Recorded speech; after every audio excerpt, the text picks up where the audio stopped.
विश्वोत्पत्त्यादिहेतवे तापत्रयविनाशाय श्रीकृष्णाय वयं नमः।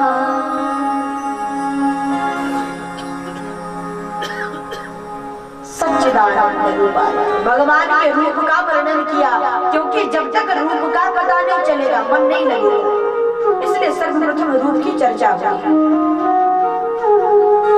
तो ऐसे भगवान सच्चिदानंद स्वरूप, तीन स्वरूप बताए भगवान की, सत, चित और आनंद। सत अर्थात सत्य, जो हम सब लोग बहुत कम बोलते हैं,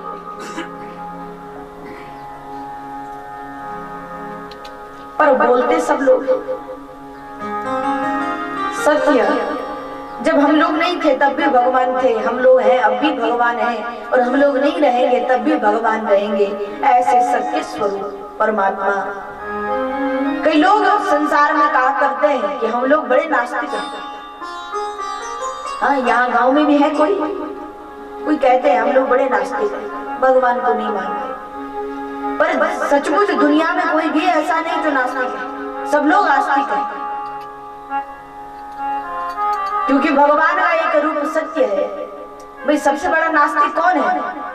चोर, जो भगवान के मंदिर को भी नहीं छोड़ता, तो चोर सबसे बड़ा नास्तिक है। पर वो चोर भी 3-4 चोर दिन भर मिलकर चोरी किया करते हैं, और शाम को जब एक वृक्ष के नीचे मिलते हैं तो आपस में चर्चा करते हैं, भैया अब सत्यपूर्ण बराबर बंटवारा होना चाहिए, गड़बड़ी नहीं होनी चाहिए। अर्थात उस चोर को भी सत्य अच्छा लगता है, और जिसके मन में सत्य के लिए अच्छी भावनाएं हैं सो भगवान को प्रेम करता है, क्योंकि भगवान सच्चिदानंद स्वरूप है। अपने के लिए हर व्यक्ति सत्य चाहता है, पर दूसरे को नहीं बोलना चाहता। हर व्यक्ति चाहता है हम जिससे जो भी पूछे वो हमसे सच सच कह दे कि भाई ये बात है, पर हम किसी से सच ना कहें।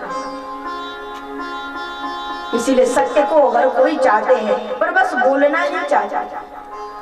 तो भगवान का ऐसा स्वरूप सत्य स्वरूप।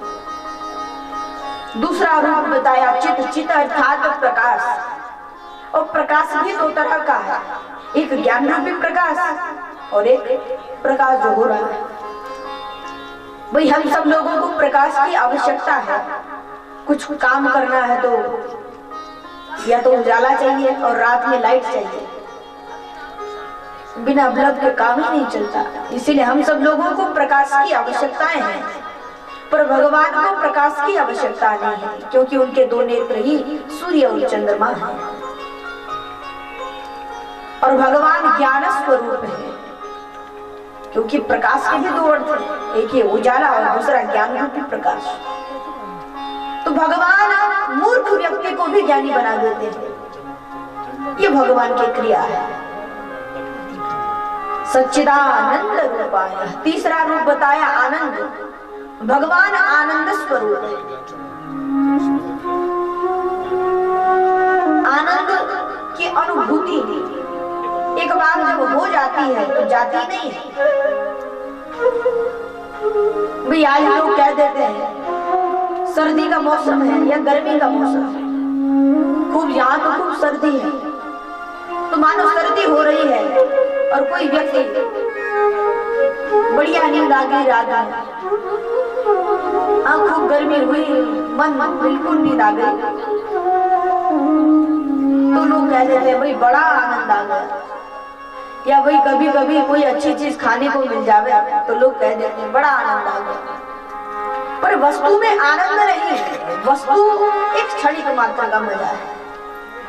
भाई कोई मिठाई है, मिठाई का स्वाद कब तक है? जब मिठाई हाथ में थी तो उसका स्वाद पता था? बोलते क्यों नहीं? हाथ में थी तो पता था, पेट में चली गई तो पता लगा। मिठाई जब तक जीभ पर रखी हुई थी तब तक उसका स्वाद। इसीलिए ये क्षणिक मात्र का मजा है। आनंद जिसके जीवन में आ जाता है, आनंद मीराबाई के जीवन में था, आनंद सुखदेव के जीवन में था, और जिसके जीवन में एक बार आनंद आ जाता है सो कभी दुखी नहीं होता, जीवन भर आनंद रहा करता है। इसलिए भगवान का तीसरा स्वरूप आनंद स्वरूप है। भाई भगवान का जन्म प्रागट्य हुआ, तमद्भुतम बालकमंबुजेक्षणं चतुर्भुजं शंख गदार गदायुधं श्रीवत्सलक्ष्मंगलसौमिकौस्तुभं पीताम्बरं सांद्रपयोदसौभगं। भगवान का प्रागट्य हुआ मथुरा में। कहाँ हुआ? जेल में। बोलते क्यों नहीं? कहाँ हुआ? जेल में हुआ क्या? नहीं, आवाज नहीं आ रही आप लोगों की। बहुत शांत लोग हैं लगता है। तो कहाँ हुआ भगवान का जन्म? कारागार में हुआ। एक विद्वान ने बड़ा सुंदर कहा, बोले भगवान का प्रागट्य घर में हुआ। क्यों? घर किसे कहते हैं? सबसे पहली बात तो ये है, क्या घर वो है जिसमें पत्थर लगे हुए हैं? वही सीमेंट से बना हुआ है, ईंटें लगी हुई हैं, अच्छी सरिया लगी हुई है, सो घर है क्या? घर वो है गृहिणी ग्रह उच्यते। जिस घर में गृहिणी है उसे ही घर कहा जाता है। वहाँ वसुदेव जी भी हैं और गृहिणी देवकी जी भी है, इसीलिए वो कारागार नहीं, वो घर है। तो भगवान का प्रागट्य हुआ, वहां से चले गोकुल को। गोकुल में सुबह पता चला, लोगों ने बड़े कीर्तन किए, उत्सव मनाया।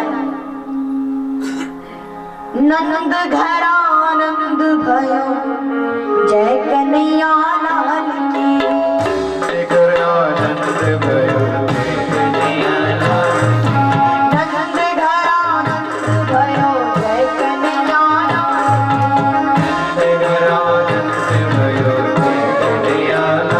की।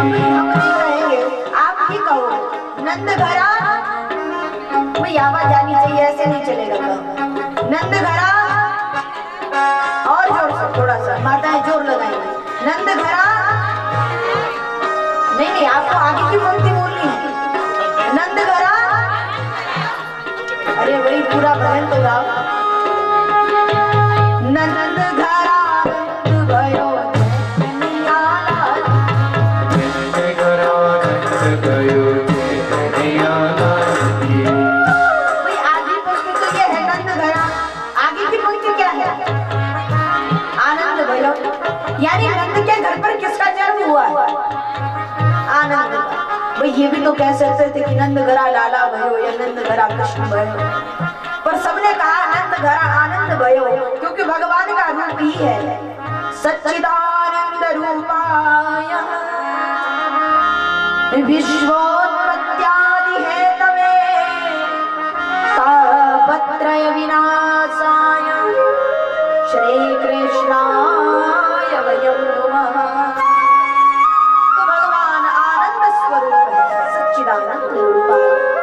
और विश्वोत्पत्त्यादि हेतु। किसी ने कहा व्यास जी नाम बहुत बड़ा है, क्या काम भी करते हैं? कई लोग नाम बहुत बड़ा रख लेते हैं पर काम नहीं करते, कुछ नहीं, दिन भर सोते रहते हैं। तो बोले कुछ काम भी करते हैं? बोले हाँ बहुत बड़ा काम करते हैं। क्या? विश्वोत्पत्त्यादि हेतवे, विश्व की उत्पत्ति करते हैं, पालन करते हैं, संहार करते हैं। भाई हमारे घर पर तो 2-4 मेहमान ही आ जाते हैं, उनसे ही परेशान हो जाते हैं। लगता है कब ये जाएंगे, कब आराम से रहेंगे।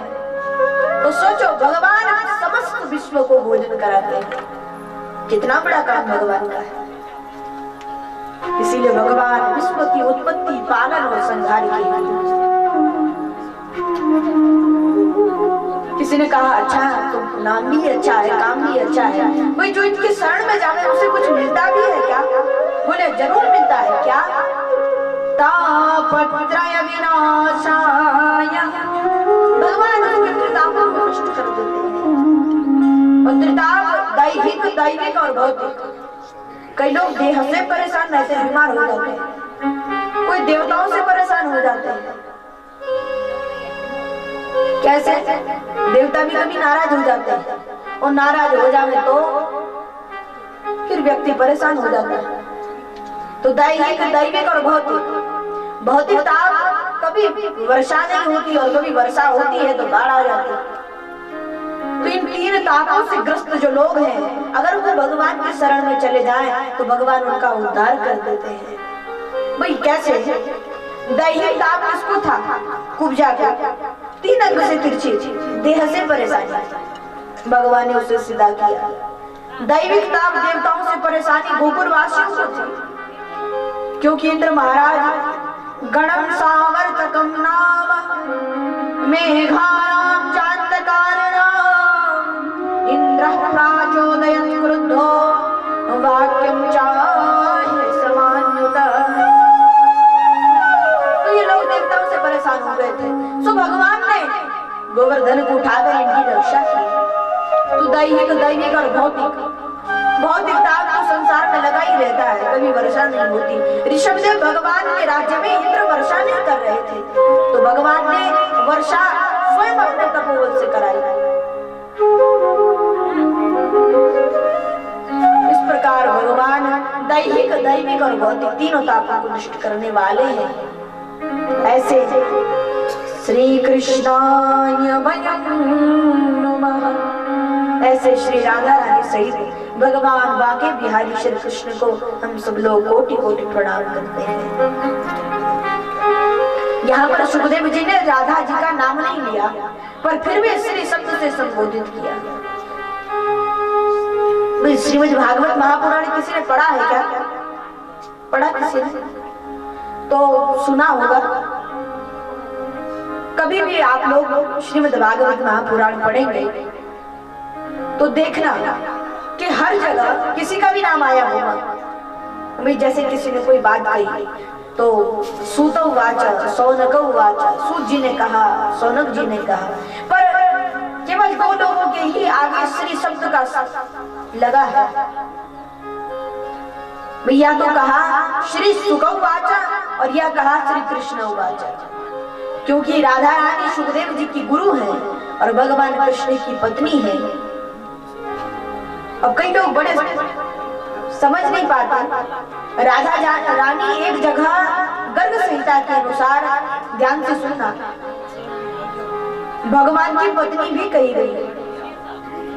हमारी माताएं थोड़ी देर शांति बनाए रखेंगी, भाई थोड़ी देर बातों को जरा बाहर ही छोड़कर आया करें। यहाँ कम से कम कथा सुन ले थोड़ी देर। तो राधा रानी को गर्ग संहिता के अनुसार भगवान की पत्नी कहा गया है, क्योंकि गर्ग संहिता में लिखा है स्वयं नारद जी महाराज ने भगवान कृष्ण और राधा जी का विवाह कराया बांडीर वन में। तो एक अर्थ से राधा जी की पत्नी है, इसीलिए श्री शब्द इनके आगे लगा। सुखदेव के गुरु है, इसीलिए इनके आगे लगा। तो वैसे श्री राधा जी के सहित भगवान कृष्ण को हम सब लोग कोटि कोटि प्रणाम करते हैं। भगवान की कथा तो बड़ी लंबी है, बड़ी अलौकिक है, जितना वर्णन किया जाए सो उतना कम है। असित गिरि समं स्यात् कच्चनं सिंधु पात्रे सुरतरुवरु शाखा लेखिनी पत्रमो लिखति यदि गृहीत्वा शारदा सर्वकालं तदपि तव गुणानां ईश पारं नयात्। तो भगवान असित गिरिशमं स्यात्, समस्त पृथ्वी को अगर कागज बना दिया जावे, समस्त जलाशयों को, समस्त समुद्रों को स्याही बना दिया जाए और समस्त वनस्पतियों को लेखनी बना दिया जाए, और इतना ही नहीं, अगर स्वयं लिखत यदि गृहीत्वा शारदा सर्वकालम, माँ सरस्वती लिखने लग जावे, तदपि तव गुणानां ईश पारं नयात्, तब भी भगवान के गुणों का गान नहीं हो सकता, क्योंकि हरि अनंत हरि कथा अनंता। तो इस प्रकार भगवान के कई अनेक अनेक कथाएं आई। दूसरे श्लोक में सुखदेव जी को प्रणाम किया गया। यम प्रव्रजन्तमनुपेतम पेत कृत्यम द्वैपायनो विरह कातर आजुहावः पुत्रेति तन्मयतया करवो विनेवुस तम सर्वभूत हृदय मुनिमानतोष। दूसरे श्लोक में प्रणाम किया सुखदेव जी महाराज को। अब तो शौनक जी ने कहा नैमिषे निमिषक्षेत्रे ऋषयः शौनकादया सत्रं स्वर्गाय लोकाय सहस्र सममासत। बैठ गए। शौनकादिक ऋषि 88,000 हैं। 88,000 शौनकादिक ऋषि कथा सुनने बैठे हैं। उनके मध्य में स्थित सूत जी महाराज भगवत कथा का गुणगान कर रहे हैं। तो ऐसा सुंदर समय, ऐसा सुंदर गान चल रहा है भगवत कथा का, जिसका कोई वर्णन ना कर सके। भगवान की ऐसी अलौकिक कथा, ऐसी दिव्य कथा। सूत जी कहते हैं अरे शौनकादिक ऋषि आप क्या सुनना चाहते हैं? शौनकादिक ऋषि ने कहा प्रभु अरे सुनाना ही चाहते हो तो केवल भगवत कथा सुनाइए। कृष्ण प्राप्ति कर्म शाश्वत साधनम तद्वदाधना। बस ऐसी कथा सुननी है जिससे भगवान की प्राप्ति हो जाए। जीवन में लोग सब कुछ पा लेते हैं, बस उसे ही नहीं पाते जिसको पाने के लिए आए। इसीलिए ऐसे भगवान की अद्भुत कथाएं हमें सुनाइए जिससे भगवान के दर्शन हो जावे। इतना सुनते ही कथा श्रवण कराने लगे सूत जी महाराज। बोले एक बार सुखदेव जी सुना रहे थे परीक्षित महाराज को कथा प्रवचन में आकाश से कुछ देवता लोग हाथ में कलश लेकर आए। परीक्षित कथा वक्तुम सभायाम संस्कृते सुखे सुधा कुंभम रहत्वैवा देवास्तत्र समागमः। हमारी माताएं भी जो आज कौन कौन गई कलश लेकर, हाथ उठाना जरा। बड़ी अच्छी बात है। हमारी जो माताएं कलश लेकर आई ना, वो सब लोग देवताओं का प्रति था। हमें स्वर्ग में चलकर सुना दीजिए। सुपरीक्षित उसे हम अमृत पिला देंगे। ये कलशों में अमृत भरा हुआ है।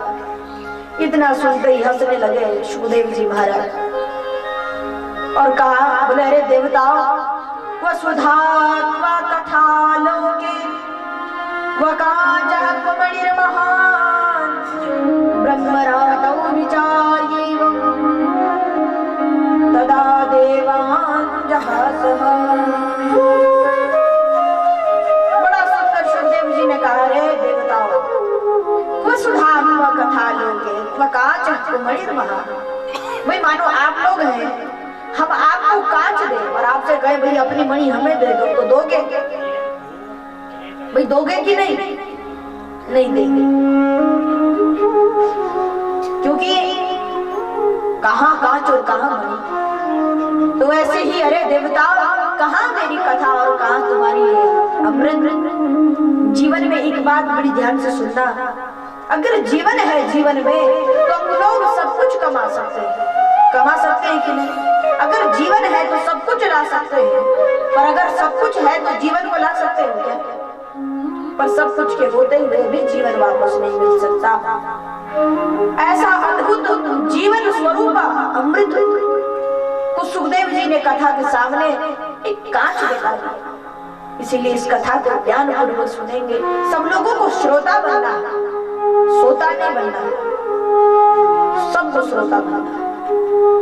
इसलिए हम माताओं से कह रहे हैं भाई लोग सब थोड़ी देर कथा में आए, थोड़ी देर ध्यान से कथा सुन ले, कुछ यहाँ से सुनकर सीख कर जावे अपने घर को तो अच्छा है। और सीखना भी यहाँ से अच्छा है। अच्छा सुनकर जो अच्छा लगे सो ले जाना है, जो अच्छा ना लगे सो यही छोड़ देना है।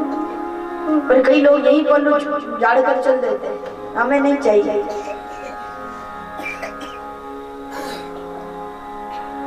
इसीलिए आप सब लोगों को ध्यानपूर्वक कथा सुननी है।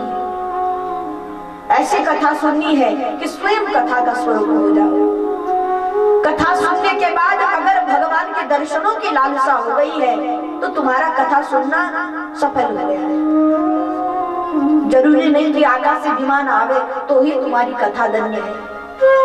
विमान कोई और नहीं, विमान भगवान से मिलाने वाला है। भाई कहाँ ले जाएगा विमान? भगवान के पास। अब भाई यहाँ से भगवान के पास जाओ, कौन देख रहा है? इतनी भक्ति जीवन में करो जो भगवान को ही यहीं ले आओ, भगवान के पास जाना ना पड़े। बड़े बड़े भक्तों ने भगवान को यही खींच लाए। हाँ, भगवान के बड़े बड़े भक्त थे। भगवान के भक्त थे चतुर्भुज दास जी।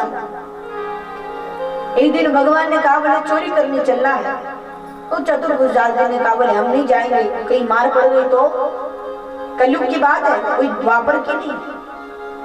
अरे भगवान ने कहा तुम चलो तो सही, हम सब कुछ देख लेंगे। चल पड़े और माखन की मटकी उतार रहे थे तो तब तक ब्रजवासी आ गया। भगवान को अंदर ध्यान हो गए तो चतुर्भुज दास जी को पकड़ लिया। खूब पिटाई की बेचारे चतुर्भुज दास जी की। अगले दिन भगवान के पास पहुंचे, बोले हम आपसे बात नहीं करते। भगवान ने कहा क्यों? बोले इतनी मार खिलाई, अब क्यों बात करें हम? भगवान ने कहा बोले तभी तो पहलवान बनोगे जब मार खाओगे। इसीलिए ऐसी भक्ति जीवन में हो जो भगवान को यही खींच लाए।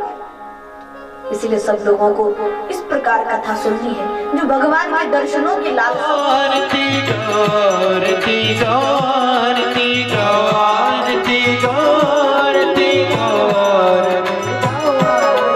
श्री भागवत पुनीत पापों को मिटाने वाला, हरि दर्श कराने वाला, सुख करने दुख हरने, सुख करने दुख हरने। श्रीमद् यमन ग्रंथ ये मुक्ति पंथी, पंचों वेद निराला, प्रभु ज्योति जगाने वाला।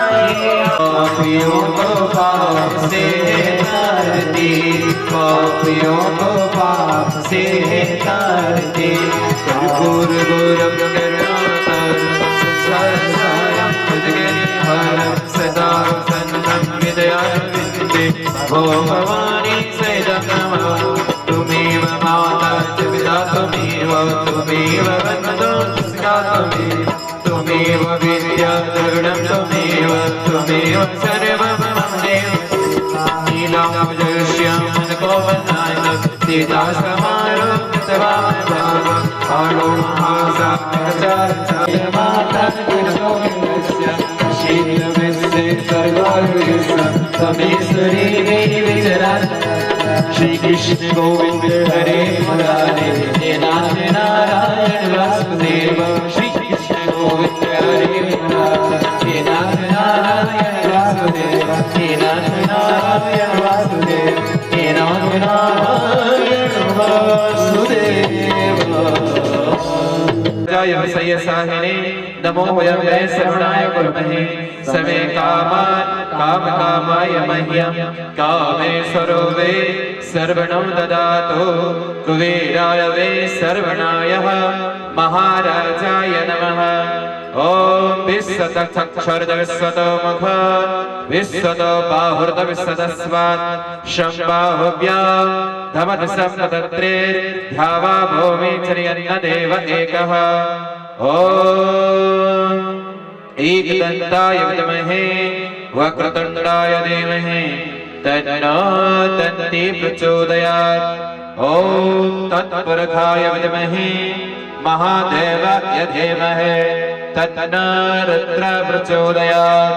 ओम नारायणाय विद्महे वासुदेवाय धीमहि तन्नो विष्णुः प्रचोदयात्। ओम वेदान्तनाथाय विद्महे हिरण्यगर्भाय धीमहि तन्नो ब्रह्मा प्रचोदयात्। ओम महालक्ष्मी च विद्महे सर्वशक्ति च धीमहि तन्नो लक्ष्मी प्रचोदयात्। ओम अंजनीसुताय विद्महे वायुपुत्राय धीमहि तन्नो हनुमन्तः प्रचोदयात्। शङ्खमध्ये स्थितं तोयं भ्रामितं केशवोपरि, अङ्गलग्नं मनोस्यानं सर्वपापं व्यपोहते, सर्वकष्टं व्यपोहते। सेवन्तकामकुलचम्पकपार्थनं चे पुण्याकजातिकरवीरं सातपुष्पे, प्रह्लादप्रभावतृणशीतलमञ्जरेवि त्वां पूजयामि जगदीश्वर मे प्रसिद्धा। नानासुगन्धपुष्पाणि यथा कालोद्भवानि च भूस्वान्य निर्मया दत्तु गृहाणां परमेश्वर सांगाय सपरिवाराय सशक्तिकाय शवाहनाय दिव्य मंत्र पुष्पांजलि समर्पयामि। ओम हरि ओम सप्ताशासन परिधयस्त्री सप्त समीरा कृता देव जदियगन तन्वार अवदनं पूर्वकं असुम्मा यानिकानि च पापानि जन्मांतर कृतानि च तानि तानि विनश्यन्ति प्रदक्षिणायां पदे पदे। लो श्रीमद्भागवत महापुराण की जय, लो गंगा मैया की जय, यमुना मैया की, लो अवैत देवी देवताओं की, जय, बांके बिहारी लाल की। ओम नमः पार्वती पतये हर हर महादेव। सीते गति कम बनीते तो भयसी इदानीं चैनात तव यदि पानाति भविता निराल बोलव दर्शननि काम्यामि शरणं शपातो च पाको भवति मधुपाको पवगिरा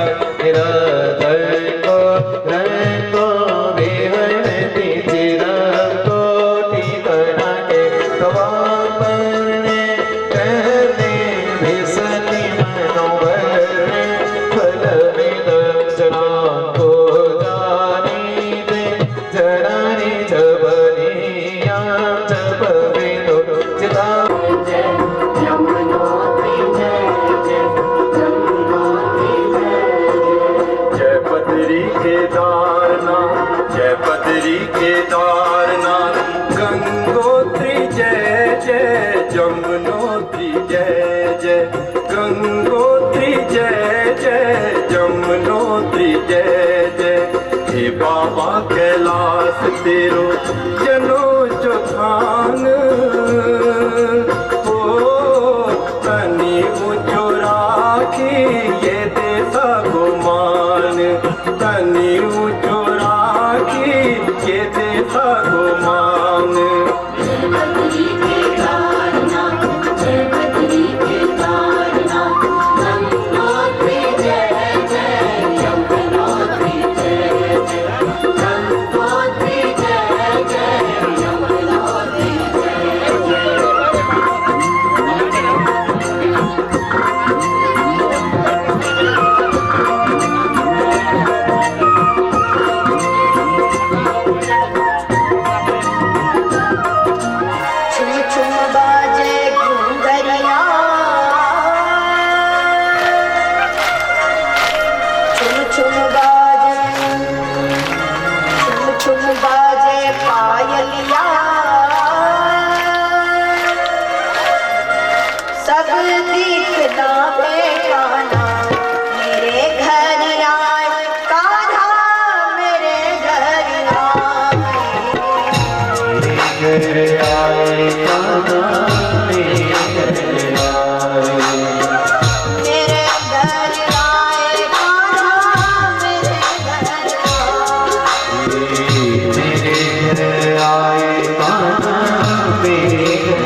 नाचने वाले तो भाई यहाँ भी नाच लो, वहाँ नाचोगे तो नाचते ही रह जाओगे। और जो कथा में नाचेगा उससे जीवन भर कभी नाचना नहीं पड़ेगा। इन 84 लाख मूर्तियों में नहीं नाचना पड़ेगा, इसलिए नाचते हुए जो माताएं नाचना चाहती हैं।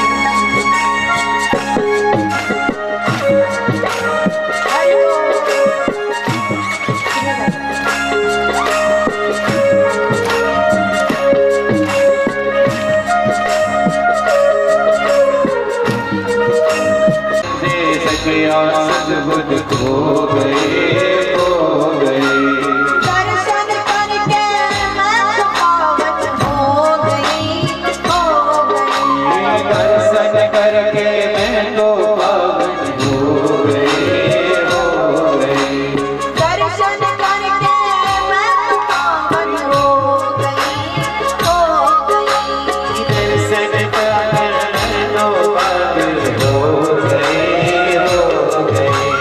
दर्शन करके मैं पावन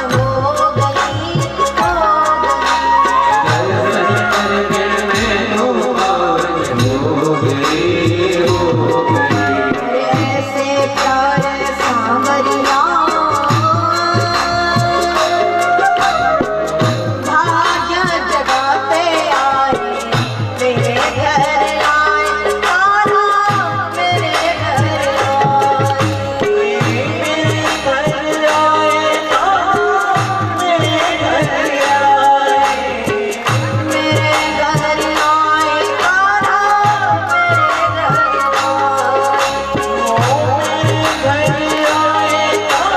ऐसे भगवान नहीं आएंगे। कौन कौन चाहते हैं हाथ उठाना जरा जिनके घर भगवान बुलाना चाहते हैं भगवान को हाथ उठाओ। अच्छा ये लोग नहीं चाहते, कौन कौन चाहते हैं कि हमारे घर में भगवान आए? हाथ उठाओ जरा ऊपर। तो ऐसे आएंगे भगवान, नाचते तो है नहीं, भगवान ऐसे ही आएंगे। ताली तो बजाओ कम से कम,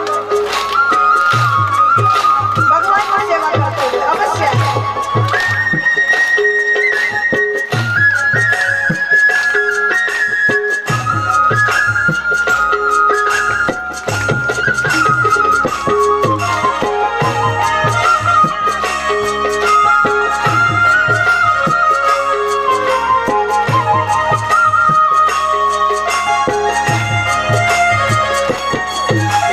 श्रावण वद अष्टमी रे सुहावनी,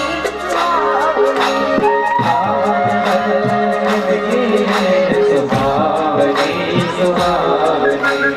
आनंद मंगल गावे गज गावे, आनंद मंगल गावे, गज गावनी, गज गावनी। आनंद मंगल गावे गज गावे, गज गावे। आनंद मंगल गावे, गज गावनी, गज गावनी। झरमर बरसे बिहुलिया, सतर शाम गुण को गावे, मेरे घर आए, तारा मेरे घर आए।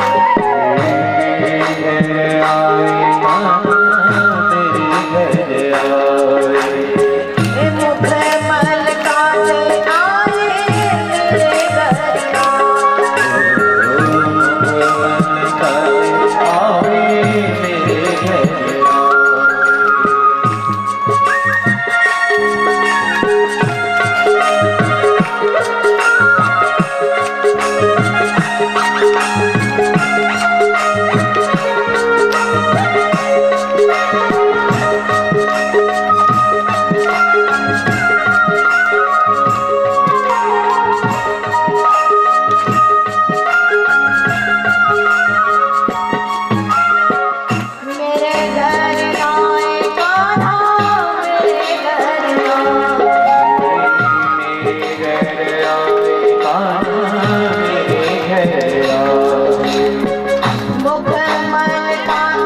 आए, मेरे घर रंग उड़ाते आए मेरे घर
बोले कृष्ण चंद्र भगवान की। इस प्रकार भगवान गोपियों के घर पर चले जाते हैं। मैया के उठाकर कन्हैया को ले आती है। अब तो भगवान थोड़ा बड़े हो गए हैं, पर लेकिन मैया और बाबा नंद दोनों इतने व्यस्त हो गए हैं बधाई में, सो भगवान का नामकरण करना ही नहीं। इधर गर्गाचार्य जी महाराज वृंदावन की ओर आए, पहुंचे गोकुल। गोकुल में बाबा ने कहा, अरे महाराज आप तो बड़े विद्वान हैं, क्यों ना आप मेरे लाला का थोड़ी देर हाथ देख लीजिए। सो हाथ दिखवाने लगे तो गर्गाचार्य ने कहा, इसका नाम क्या है? बाबा ने कहा, अरे महाराज नामकरण करना तो भूल ही गए। इतना सुनते ही गर्गाचार्य ने कहा, भाई नामकरण तो होना चाहिए। बाबा ने कहा, महाराज जब आप आ ही गए हैं तो आप ही नामकरण कर दीजिए। इतना सुनते ही गर्गाचार्य कहने लगे, अरे महाराज अगर ये बात हमको पता चल गई कि हमने आपके बालक का नामकरण किया है तो और भी विपदाएं आ जाएंगी, क्योंकि हम वसुदेव जी के कुल पुरोहित हैं। सो आपके तो सांडिल्य ऋषि कंस समझने लगेगा कि लगता है ये बालक वसुदेव का है। इतना सुनते ही बाबा ने कहा, ठीक है जैसा आपको उचित लगे महाराज, हम अकेले में ही नामकरण करेंगे। सो नामकरण होने लगा। एक गौशाला में सुंदर हवन करने की सामग्री थी। बाबा ने अग्नि कुंड बना, अग्नि प्रज्वलित की गई।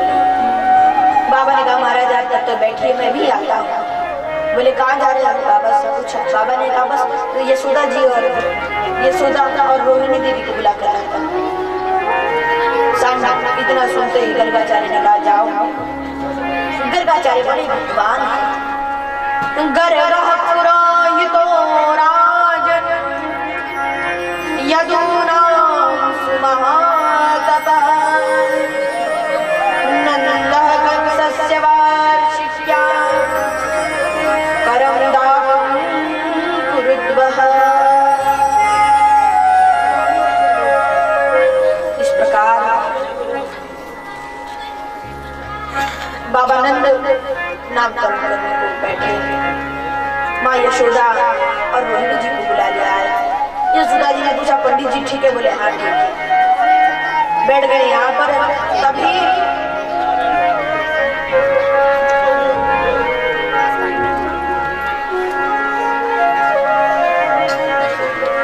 नामकरण होने लगा। माँ यशोदा की गोद में कन्हैया है और रोहिणी जी के गोद में बलराम जी है। सो भी नाम तो नहीं बताना चाहिए था, पर सो बताता तो भगवान का नामकरण को बैठे गर्गाचार्य जी सबसे पहले बड़े पुत्र को देखा जो रोहिणी नंदन है। एक बार नामकरण अयोध्या में भी हुआ था। बड़ा सुंदर नामकरण हो रहा है। नामकरण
और लेकिन इसमें शक्ति बहुत ज्यादा होगी, सो बल की अधिकता है, बला क्या बलम विदुर, इसीलिए इसका नाम बलराम ऐसा नाम होगा।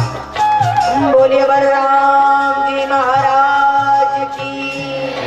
तो एक नाम बलराम होगा।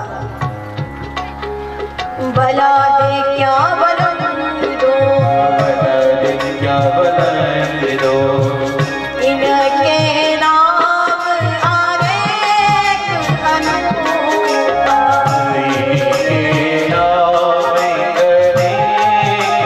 अनूठा, मैं प्रभका बसवादी अनूठा।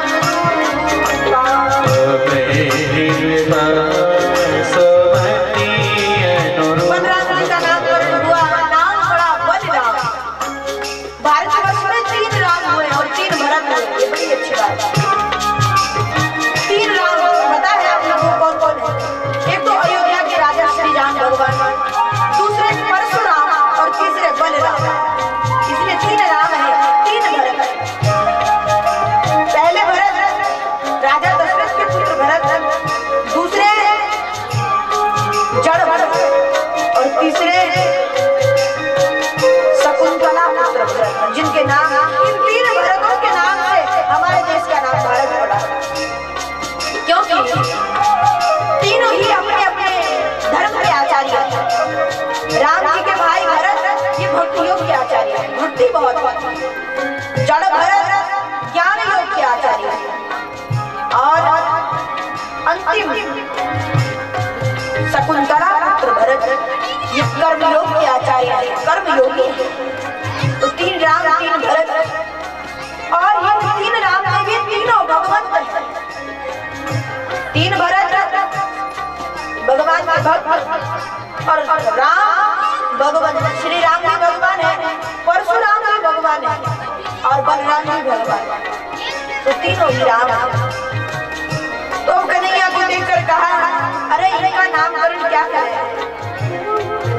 तुलसी जी तो रामचरितमानस में चौपाई में कहा करते हैं और सुखदेव जी यहाँ भागवत में श्लोकानुवाद करते हैं। इस श्लोक में कहा, बहुनी सन्ति नामानि रूपाणि चतुष्टयते गुणकर्माणि रूपाणि तान्यहं वेदनो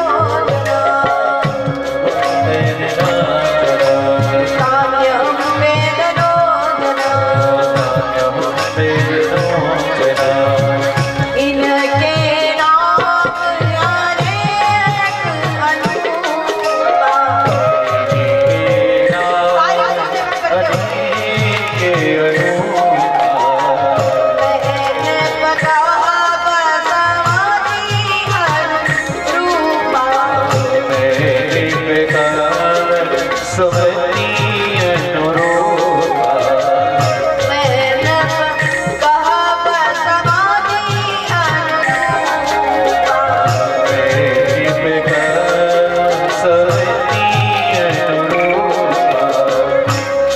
भगवान की ओर देखते हैं गर्गाचार्य, देखते ही रह जाता है। यशोदा जी ने कहा, महाराज क्या हुआ इनको? 5 मिनट हुए, 10 मिनट हुए, 15 मिनट हुए, तो 25 मिनट हो गए, अब आधा घंटा हो गया, पर बाबा भगवान को देखते ही रह गए। स्वयं ब्रह्मानंद हुआ गर्गाचार्य। यशोदा जी को डर लगा, तो बाबा को यही मरना था और हिलाओ तो सही, तो हिलाया बाबा ने, नंद ने। गर्गाचार्य जी चकित हुए, क्या बात है? बोले क्या बात नहीं, नामकरण करेंगे। कहाँ हो गए थे? बोले बाबा आपका लाला बड़ा ब्रह्मानंद हुआ, मुझे ब्रह्म का अवश्य अवतार है, ब्रह्म ही सगुण के रूप में आया है।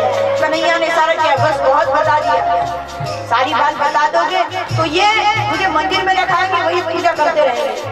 तो मैं मंदिर के लिए नहीं आया हूँ, मैं इनके हृदय में बैठने के लिए आया हूँ। गर्गाचार्य जी कहा, ठीक है प्रभु, जैसे आपकी आज्ञा। नामकरण करने लगे। जो आनंद सिंधु सुख राशि, जो आनंद सिंधु सुख राशि, जो आनंद सिंधु सुख राशि,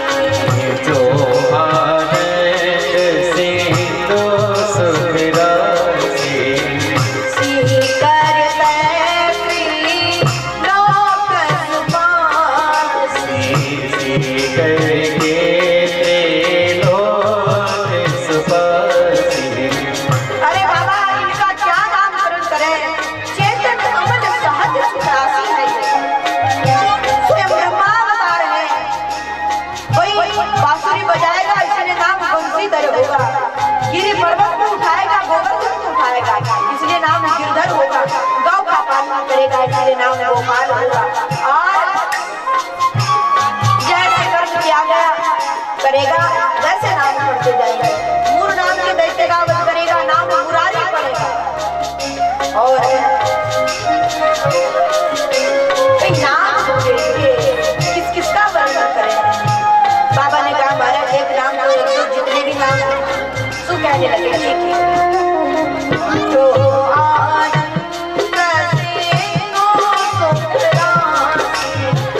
जो आनंद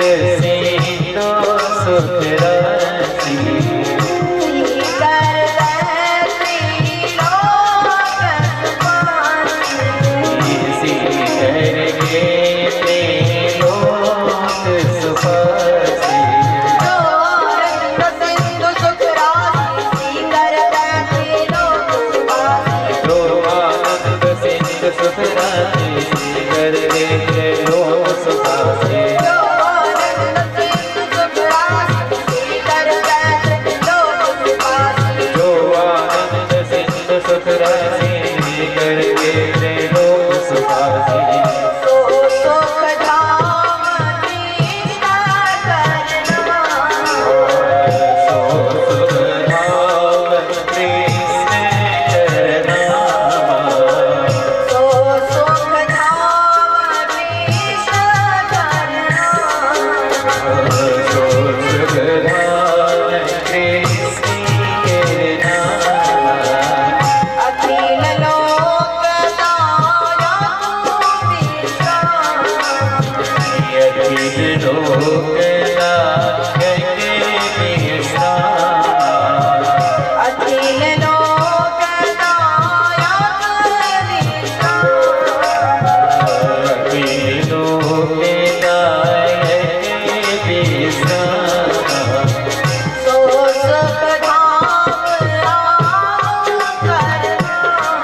कृष्णचंद्र भगवान की, बलराम जी महाराज की।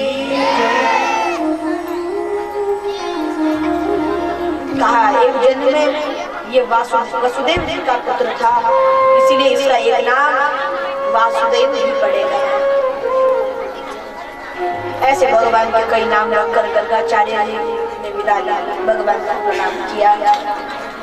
नाम हो गया कृष्ण और बलराम।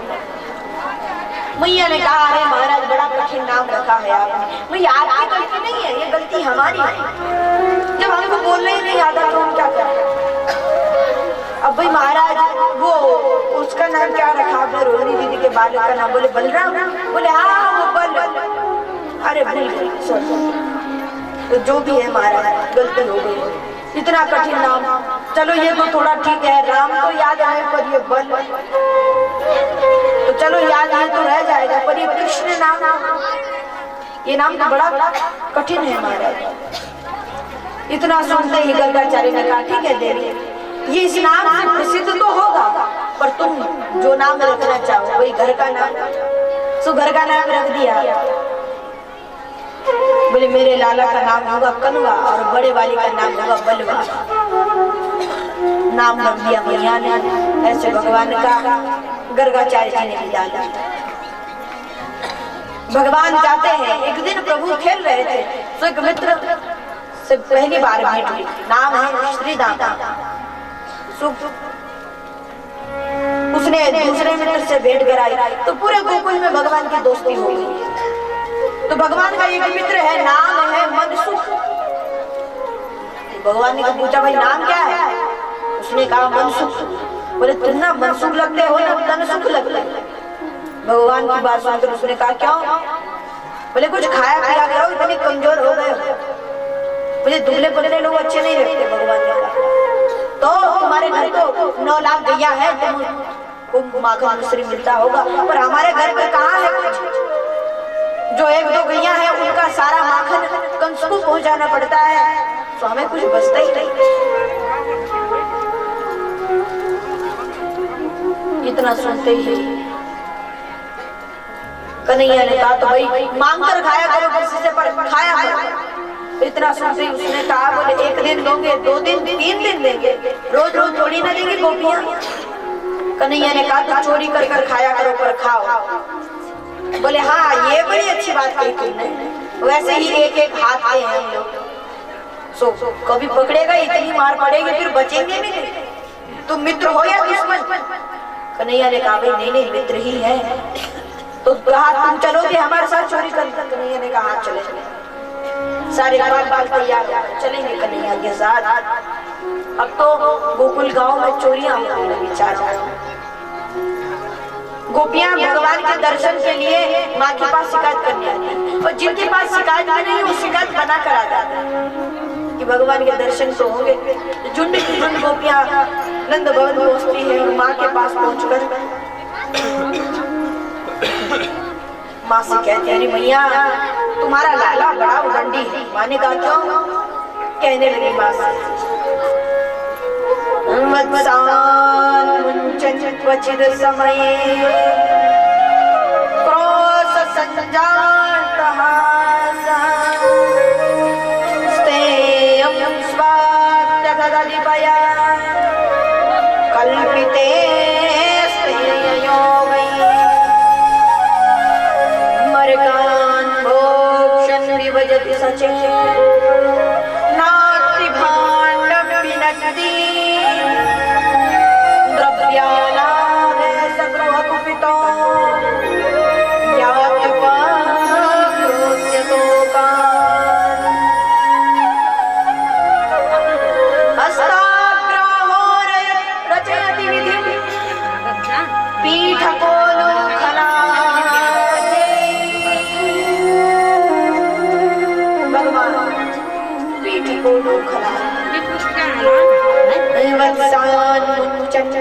समय ये हमारे घर पर आता है और गाय बछड़ों को खोल कर चला जाता है। बछड़ों को इतना सुनते ही मैया ने कहा कौन सा बुरा करता है, अच्छा ही तो करता है।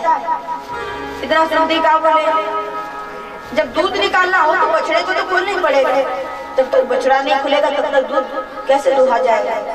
इतना सुनते कहने लगी अरे ये परेशानी नहीं है। तो बोले ऐसा नहीं कि जब हम दूध धोने जावे तभी खोले, क्वचित समय कभी भी खोल देता है। तो बछड़ा जब तक हम आती है तो सारा पी जाता है। मैया ने कहा ठीक करता है मेरा, तुम लोग सारा दूध धो लेते, बेचारे बछड़े को कुछ नहीं। कई लोग गौ माता को रखते हैं और सारा दूध निकाल लेते हैं, बेचारा बछड़ा भूखा रह जाता है। तो वो तो छीना हुआ क्योंकि उस पर उसका था। इतना सुनते ही गोपियों ने कहा चल ठीक है। यहाँ किस किस के घर पर गौ माता है? हाथ उठाने लगे, ऊपर हाथ उठाओ जरा, जोरदार तालियां हमारी माता के लिए। ताली बजाने वाली इधर गौ माता इस गाँव में लगता है कम है थोड़ा सा। नहीं आप ही लोग बोले कम है कि नहीं है? नहीं है, चलो अच्छी बात। तो गौ माता घर पर है तो बोले बछड़ा वो तो उसका दूध है। इतना सुनते ही गोपियों ने कहा मैया तो चलो बछड़ों को खोल देता है, पर लेकिन हमारे घर आकर माखन की मटकी तो चुरा कर खा जाता है। माँ ने कहा अच्छा तुम्हारे घर आता है, कोई बात नहीं, तुम मेरे घर आना, मैं तुम्हें 2 मटकी दे दूंगी अगर वो 1 मटकी खावे।